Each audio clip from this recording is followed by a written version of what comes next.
quarto ano, hoje, né, vamos mais para uma aulinha de quê? De História. E aí eu vou fazer revisão do conteúdo 2, da unidade 2, da página 26, para que vocês possam realizar as atividades de folha que vocês receberam, certo? Para isso, vocês precisam estar de farda, no canto na casa de vocês, com os objetos de vocês, para que você acompanhe a revisão, certo? Lembrar também de vocês entregar esse caderno de atividade no dia, não esqueçam disso. Adiante essas atividades para que vocês possam entregar no dia, para também que eu possa fazer a correção e dar a nota de vocês, certo? Então vamos tirar na página 26, unidade 2, estrangeiro na colônia. Os primeiros anos de colonização portuguesa na América foram marcados por conflito entre portugueses e outros europeus interessados na ocupação e exploração destas terras. Os portugueses preocupavam-se em defender as terras ocupadas dos ataques de outros europeus, mas eles nem sempre conseguiram fazer isso. Assim, muitos lugares da colônia foram ocupados por outros povos europeus, sobretudo franceses e holandeses. Na página 27, vai ter o Tratado de Tordesilhas. No século XV, Portugal e Espanha financiavam diversas expedições marítimas em busca de riquezas. Em 1492, a notícia de que esquadras enviadas pelos reis da Espanha haviam encontrado terras distantes que chegou aos reis portugueses, que também se interessavam pelas terras recém-encontradas. Assim, para evitar futuros conflitos entre os países, em 1494, Portugal e Espanha assinaram o Tratado de Tordesilhas, um acordo que divide entre eles as terras descobertas e ainda não descobertas. Vocês vão realizar uma atividade na página 27, certo? Na página 28, os franceses na América do Sul. Diversos reinos de Europa sentiram-se prejudicados por terem ficado de fora da partilha em Portugal e Espanha e organizaram expedições com objetivos de ocupar a exploração às terras americanas. Em 1555, os franceses ocuparam a região da Baía de Guanabara, onde hoje é o Rio de Janeiro, e fundaram a colônia chamada França Antártica. Nessas terras fizeram feitorias, estabeleceram relações com diversos indígenas e construíram fortes com objetivos de se defender dos ataques dos portugueses e dos rivais. A Confederação dos Tamoios. Os franceses uniram-se a diversas populações indígenas, como tupinambás, coitocas, guananenses e amorês. Muitos deles foram inimigos dos portugueses, o que favoreceram a aproximação deles com os franceses, os quais, em trocas de ajuda, forneciam armas aos indígenas para a luta contra os portugueses. O grupo formado por franceses e indígenas foi chamado de Confederação dos Tamoios. Por outro lado, os tamoios também tinham inimigos, como os tupiniquins, que se aliavam aos portugueses no combate. Tamoio em tupi significa o mais velho, um antepassado. O grupo passou a ser chamado de Tamoio porque era formado pelas tribos de origem tupi mais antigas, conhecidas por zelar pelos costumes tradicionais. Após mais uma década de conflitos, os portugueses venceram os franceses, que foram expulsos, acabando assim com a França Antártica. Já seus alinhados Tamoio foram dizimados, certo? Na página 29 tem um Saiba Mais, a fundação da cidade do Rio de Janeiro. O governo geral, Mendes Sá, solicitou reforços a Portugal com o objetivo de intensificar o combate dos franceses na Baía de Guanabara. Em 1563, o governo português enviou à colônia uma tropa comandada por Estácio de Sá, sobrinho de Mendes Sá. Ao chegar na região, próximo ao Morro do Pão de Açúcar, Estácio de Sá fundou a cidade de São Sebastião, no Rio de Janeiro, atual Rio de Janeiro, no dia 1º de março de 1565.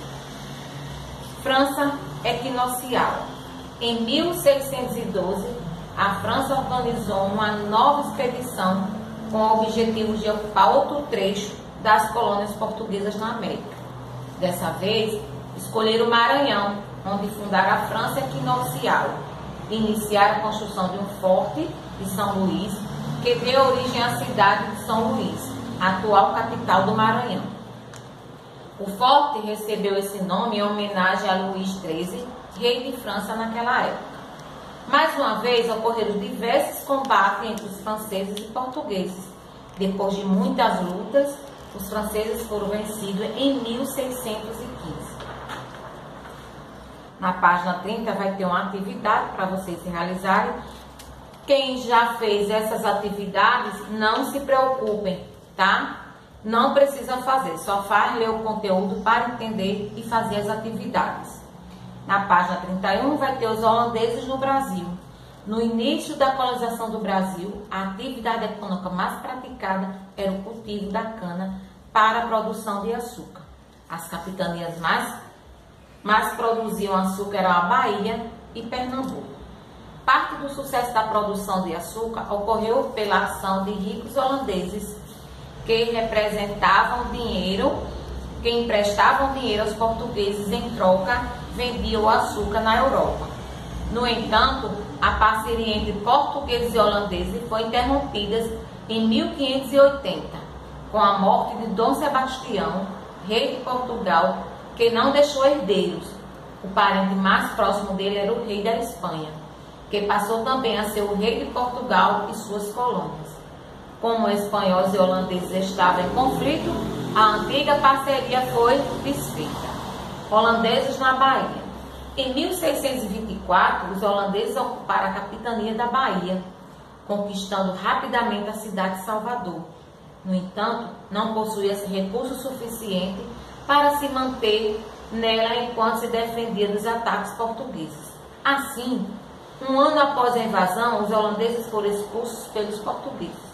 Aí tem a imagem, né, de Salvador, os holandeses chegando na Bahia. Na página 32 também vai ter uma atividade, cuidado na hora de realizar, tá? Na página 33 vai ter nova ocupação holandesa. Em 1630, os holandeses voltaram a ocupar áreas coloniais portuguesas. Dessa vez o povoado de Recife e a vila de Olinda, em Pernambuco, que era centro importante na produção de açúcar. Os portugueses tentaram resistir ao avanço dos holandeses, mas sofreram diversas derrotas. Até em 1637, o governo holandês incorporou a capitania do Ceará e em 1641 a capitania do Maranhão. As capitanias sob o domínio da Holanda ficaram conhecidas como Brasil holandês. Para administrar as terras conquistadas, em 1637, o governo holandês enviou ao Brasil o conde Maurício de Nassau. De 1637 a 1644, eles estabeleceram um bom relacionamento com os senhores de engenho da região. Nassau concedeu empréstimos em dinheiro para a construção de engenhos, a compra de pessoas escravizadas para os senhores de engenho. Essas medidas facilitaram o desenvolvimento e a produção do açúcar. Para os holandeses, garantiram o controle do comércio açucareiro e o tráfico de escravos na região. Durante o governo de Nassau, as vilas sob o domínio holandês passaram por diversas reformas urbanas, como a construção de ruas, pontes, praças e jardins. Além disso, diversos artistas europeus vieram ao Brasil e retrataram a paisagem e vida local, como Franz Poster e Alberto Eckhout.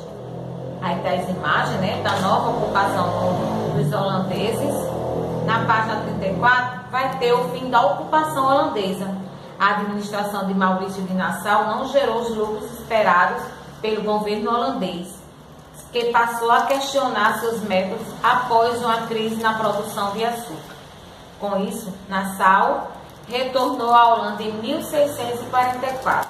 Após a saída de Nassau, a relação do governo holandês com os fazendeiros da colônia ficou mais tensa. O governo passou a cobrar dívida dos fazendeiros em crise que revoltavam com as cobranças, aliaram-se a Portugal e contra os holandeses. Esse movimento de revolta ficou conhecido como Insurreição Pernambucana. Insurreição Pernambucana durou de 1645 a 1654 e teve fim com a derrota dos holandeses. Também pós-texto vocês vão encontrar o glossário com as palavras desconhecidas.